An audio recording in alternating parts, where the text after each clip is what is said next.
আসসালামু আলাইকুম প্রিয় দর্শক, গত কদিন ধরেই আমি অন্তর্বর্তীকালীন সরকারের যে 133টা অধ্যাদেশ ছিল সেগুলো কিভাবে কোনটা কোনটা আইনে পরিণত হলো সেই বিষয়গুলো নিয়ে একটু কথা বলেছিলাম এবং কোনগুলো আইনে পরিণত হলো, কোনগুলো হলো না, কেন হলো না, এগুলো নিয়ে টুকটাক আলোচনা করেছিলাম। এর মধ্যে একটা আলোচনা করেছিলাম, সেটা আরেকবার আজকে একটু রিপিট করতে চাই। সে রিপিট যেটা করতে চাই সেটা হলো, এটা একটা বড় ঘটনা বলে করতে যাচ্ছি, কারণ আমার কাছে মনে হয়েছে এই ঘটনার আফটার ইফেক্ট, পরবর্তী প্রতিক্রিয়া বাংলাদেশের রাজনীতিতে একটা দীর্ঘ সময় ধরে চলবে, এটা আমার ধারণা। খুব অল্প সময়ে একটা বিলকে তারা আইনে পরিণত করেছে, খুব অল্প সময়ে, তেমন দীর্ঘ কোনো আলোচনাও হয়নি। অন্তর্বর্তীকালীন সরকার অনেকগুলো অধ্যাদেশ করেছে, সেগুলো কোনোটাই দায় কিন্তু শেষ পর্যন্ত যেগুলো এই সরকার আইনে পরিণত করবে সেগুলো দায় কিন্তু আর অন্তর্বর্তীকালীন সরকারের উপর থাকবে না। তারা করেছিল তাদের প্রয়োজনে, তাদের মতলব বলেন, প্রয়োজন বলেন, তারা করেছিল। কিন্তু যেই মুহূর্তে সেগুলো এই সংসদ অনুমোদন করলো, আইনে পরিণত করলো, সেই মুহূর্তে সমস্ত দায় দায়িত্ব কিন্তু এই সংসদের উপর বর্তায়। এবং সেটা কোন সংসদ? যে সংসদে বিএনপি সদস্য সংখ্যা 2/3 বেশি। তার মানে এখানে আমি বিরোধী দলেরও কোনো দায় পরবর্তী সময়কে উচ্চারণ করবে বলে মনে করি না। আমি মনে করি পুরো দায়টা থাকবে, দায় বলেন, প্রশংসা বলেন, নিন্দা বলেন, সব থাকবে বিএনপির উপর। তারাই সংখ্যাগরিষ্ঠ, তারা ইচ্ছে করলে সব কিছু করতে পারে।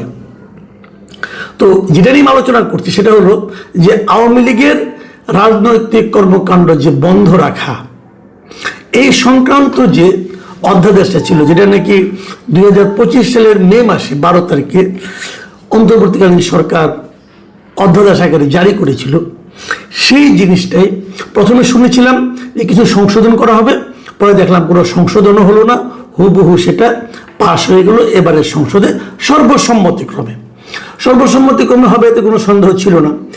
এই কারণে যখন অধ্যাদেশটা হয় তখন ওই সরকারের উপর অধ্যাদেশ করার জন্য মূলত আন্দোলনটা করেছিল জামায়াত এবং এনসিপি। তো জামায়াত এনসিপিতে এবার আছে, আর তার সঙ্গে বিএনপি তখন মুখে মুখে না করেছিল, পরে ওই অধ্যাদেশটা পাশ হওয়ার পর তারা সরকারকে এই ব্যাপারে প্রশংসা করেছিল, অভিনন্দনও জানিয়েছিল যে আপনারা একটা ভালো কাজ করেছেন। তো যে কাজটাকে তারা ভালো বলেছে ঘটনা ঘটার পর, সেটাই মূল কথা।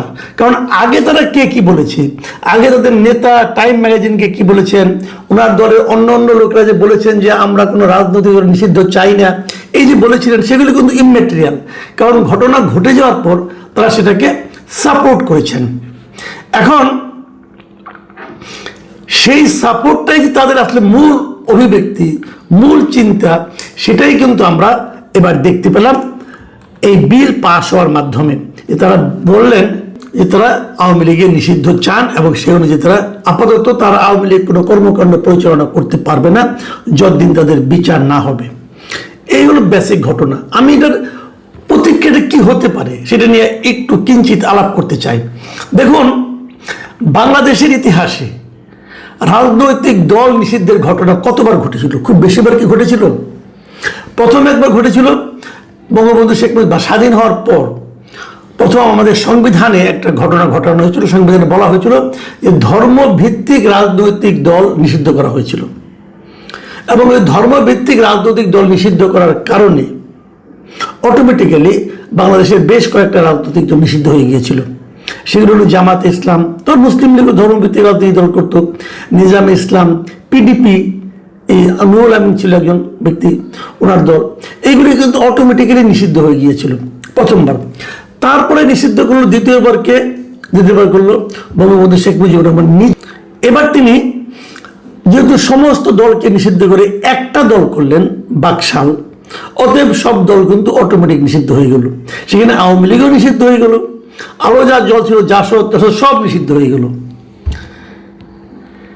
এই নিষিদ্ধ দলগুলোকে আওয়ামী লীগ, এই জন্য কিন্তু আওয়ামী লীগকে বলা হয় যে রাজনৈতিক দল নিষিদ্ধ করার ইতিহাস প্রথম আওয়ামী লীগ চালু করেছিল, কথা সত্য। কিন্তু ইন্টারেস্টিং হলো আওয়ামী লীগ সেবার আওয়ামী লীগকেও নিষিদ্ধ করেছিল, মাথায় রাখবেন। তারপর বঙ্গবন্ধুর মৃত্যুর পর যখন নাকি জিয়াউর রহমান দায়িত্বে আসলেন, ক্ষমতায় আসলেন, তখন উনি বিভিন্ন প্রক্রিয়ায় ধীরে ধীরে সংবিধানে কিছু চেঞ্জ করলেন এবং এগুলো করার মাধ্যমে উনি সকল রাজনৈতিক দলকে বিভিন্ন প্রক্রিয়া, প্রথমে ঘরোয়া রাজনীতি করো, তারপরে আস্তে আস্তে আস্তে এবার সমস্ত দলকে উনি রেজিস্ট্রেশন দিলেন। এই রেজিস্ট্রেশনের সিস্টেম কিন্তু আগে ছিল না, এটা জিয়াউর রহমান আমলে শুরু হলো। এবং এই রেজিস্ট্রেশন প্রক্রিয়ার মাধ্যমে আওয়ামী লীগ আবার রাজনীতি ফিরে আসলো। ওই আওয়ামী লীগ বাকশালে যারা ছিল ওই লোকগুলি কিন্তু বাকশাল তারা নিয়ে আসলো না, আওয়ামী লীগ নিয়ে আসলো। এবং এই জন্যই কিন্তু অনেকে বলেন যে বঙ্গবন্ধু রাজনৈতিক দলকে নিষিদ্ধ করেছিলেন, জিয়াউর রহমান রাজনৈতিক দলগুলোকে ওপেন করে দিয়েছিলেন, সেই নিষিদ্ধতা উঠিয়ে নিয়েছিলেন। কিন্তু জিয়াউর রহমান কিন্তু সব দলকে এবং রেজিস্ট্রেশন দেন নাই, জাসদকে রেজিস্ট্রেশন দেন নাই। জাসদ কিন্তু তখন জিয়াউর রহমান আমলে রেজিস্ট্রেশন পায়নি। যাই হোক, সেটা অন্য আলাপ, ওই অত বিতর্কে আমি যাচ্ছি না। ট্র্যাজেডিটা হলো যে জিয়াউর রহমানকে বলা হয়ে থাকে যে উনি নিষিদ্ধ হওয়া রাজনৈতিক দলগুলোকে নতুনভাবে যাত্রা শুরু করার কার্যকর রাজনৈতিক কর্মকাণ্ড পরিচালনার সুযোগ দিয়েছিলেন, সেখানে জামাতও ছিল। সেই জিয়াউর রহমানের পুত্র তারেক রহমানের আমলে আওয়ামী লীগের মতো একটা বড় রাজনৈতিক দলকে নিষিদ্ধ করার ঘটনা আসলো। হয়তো বলবেন না, দল নিষিদ্ধ হয়নি, কার্যক্রম নিষিদ্ধ হয়েছে। কথা একই, কথা একই কারণে এই দল ইলেকশন করতে পারবে না, এই দল একটা মিটিং করতে পারবে না, এই দল তার দলের পক্ষে কেউ স্লোগান দিতে পারবে না, এই দল অনলাইনে কোনো প্রচারণা চালাতে পারবে না, এগুলো সব বেআইনি হবে। তাহলে এর চেয়ে কি আর আছে? নিষিদ্ধ হলে আর এর চেয়ে বেশি কি হতো? এই তো হতো। এটি হলো ট্র্যাজেডি। হয় ইতিহাসে এরকম হয়, কিন্তু যে পরবর্তী প্রজন্ম সেটা আরো কি করে। আমরা ভেবেছিলাম উনি দীর্ঘদিন লন্ডনে থেকে এসেছেন, আমি ওনার কাছ থেকে পার্সোনালি আমি বলি, আমি ওনার কাছ থেকে এই জিনিসটা আশা করিনি। আমার কাছে মনে হয়েছিল বহুদলীয় গণতন্ত্রের যে সৌন্দর্য এটা উনি দেখে এসেছেন এবং সেটা উনি এখানে প্রয়োগ করবেন। কিন্তু আমার কাছে মনে হচ্ছে যে তার দলের যে প্রতিহিংসা পরায়ণ নেতৃত্ব যেটা আছে, সেই নেতৃত্ব ওনাকে প্রভাবিত করতে সক্ষম হয়েছেন। উনি ওনার ওইখান থেকে শিখে আসা শিক্ষা দ্বারা ওনার নেতৃত্বকে প্রভাবিত করতে পারেননি, উল্টোটা হয়েছে। এখন এই উল্টো রথ কতদিন চলে আমি জানি না, দেখা যাক।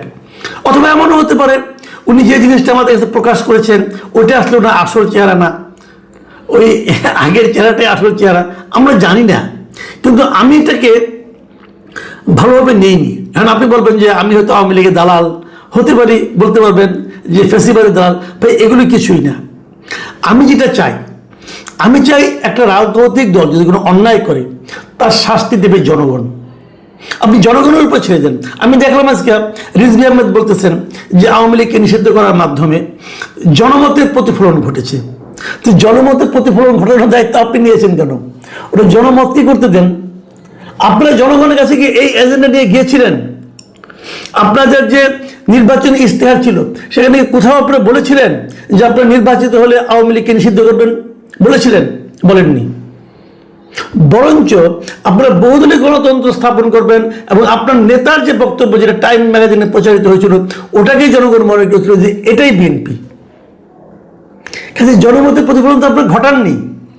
এই যে আপনার 2/3 আসন পেয়েছেন, আপনাকে নির্বাচন আগে বলেছেন যে আমরা নির্বাচিত হলে আমাদের 2/3 যদি আপনারা সমর্থন দেন আমরা যে আওয়ামী লীগকে নিষিদ্ধ করব?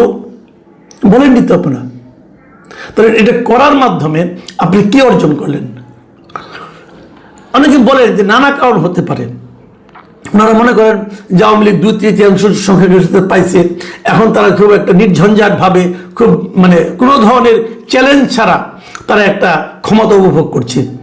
এবং এই সময় যদি আওয়ামী লীগ ব্যাক করে তাহলে তো তার সামনে একটা বড় একটা চ্যালেঞ্জ হয়ে যাবে।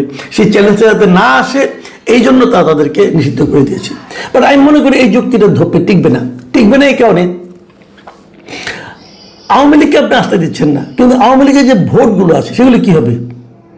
আপনারা কি মনে করেন যে এই ঘটনার পরও এই লোকগুলো আপনাদেরকে ভালোবেসে ভোট দিবে? এটা ভাবেন আপনারা? আবার দেখুন বাংলাদেশের রাজনৈতিক ইতিহাস কি, এটা অবশ্য অতটা জোরালো যুক্তি না, কিন্তু তবু একটু বলি।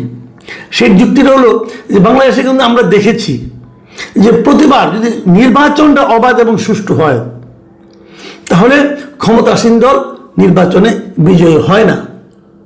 এটা আমরা দেখেছি, 91 সাল থেকে দেখে আসছি। আগামী নির্বাচন যদি অবাধ এবং সুষ্ঠু হয়, তাহলে ওই ফর্মুলাতে সম্ভাবনা থাকে একটা যে বিএনপি ক্ষমতায় আসতে পারবে না, অন্য কোনো দল আসবে। আওয়ামী লীগ তো নাই, তাহলে কে আসবে?